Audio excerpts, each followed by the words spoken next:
If your septic system's slow draining toilets are still a pain even after pumping, you gotta check the plumbing beyond the septic tank, like for real. So, when you're dealing with slow drains, don't just assume the septic tank is the only problem.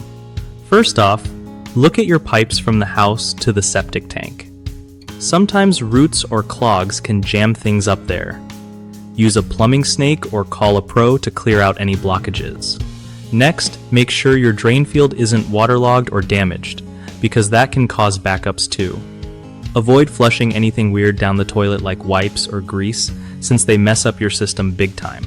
Also, keep heavy stuff off your drain field area to prevent compacting the soil. Regularly schedule septic system inspections to catch problems early before they get worse. And don't forget, conserving water helps reduce stress on your septic system so it works better overall. If you notice slow drainage after a heavy rain, that might mean your drain field is saturated and needs attention. One of the biggest issues with slow draining toilets in septic systems is clogged pipes between your house and the septic tank. Roots can sneak in or debris builds up, so getting those cleaned out fixes a lot of headaches.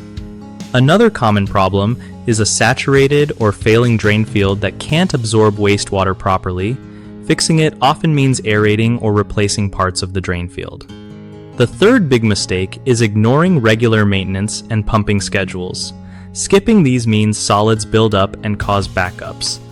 So sticking to a pumping plan every 3 to 5 years is clutch for keeping things flowing smooth.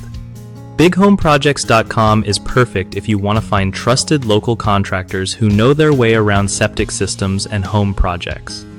It also helps contractors connect with homeowners looking for reliable help, making it easier for both sides to get things done right.